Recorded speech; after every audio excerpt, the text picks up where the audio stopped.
జాతీయ స్థాయిలో రాణించిన క్రీడాకారులకు ఇంకా అన్యాయం జరుగుతుంటే చూస్తూ ఊరుకునేది లేదు. కొట్లాడి తెచ్చుకున్న తెలంగాణలో దశాబ్ద కాలంగా క్రీడాకారులకు అన్యాయం జరిగింది. ఎమ్మెల్సీగా గెలిపిస్తే క్రీడాకారుల అభివృద్ధికి కృషి చేస్తా. మీడియా సమావేశంలో వెల్లడించిన వరంగల్, ఖమ్మం, నల్గొండ పట్టభద్రుల ఎమ్మెల్సీ స్వతంత్ర అభ్యర్థి అంబాల రాజేష్. పాత్ర ఎంతో ఉందనేది ప్రతి ఒక్కరికి కూడా తెలుసు.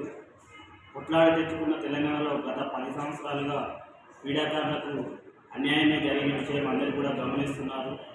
ఎందుకంటే ఉత్తర భారతదేశంలో జాతీయ స్థాయిలో కనీసం 3వ స్థానంలో నిలిచిన క్రీడాకారులకు ఎలాంటి అర్హత పరీక్ష లేకుండా కనీసం 4వ తరగతి ఉద్యోగం ఇవ్వడం అనేది జరుగుతుంది. అలాంటి విధంగానే మన తెలంగాణలో కూడా అమలు చేయాలనే ఉద్దేశంతో చాలాసార్లు గవర్నమెంట్కు వినతి పత్రం కూడా ఇవ్వడం జరిగింది. అది ఇప్పటికీ కూడా నోచుకోలేదు.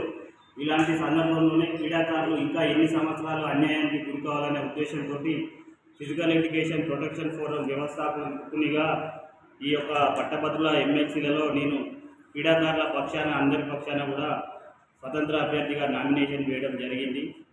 కరోనా సమయంలో కూడా ఎంపీడీ ఎంట్రెన్స్లో, పీజీ ఎంట్రెన్స్లో క్రీడాకారులకు జాతీయ స్థాయిలో రాణించిన క్రీడాకారులకు మార్కులు అనేది కేటాయించడం జరిగింది.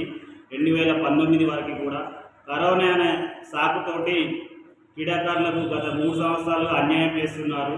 పీజీ ఎంట్రెన్స్లో వారికి సర్టిఫికెట్లు కూడా విలువనిచ్చి వారికి మార్కులు కేటాయించే విధంగా కూడా మేము కొట్లాట చేస్తున్నాం. నేను క్రీడా సంఘాల బాధ్యుల అందరికీ మరియు జాతీయ స్థాయి క్రీడాకారులకు కూడా నేను మనవి చేస్తున్నాను.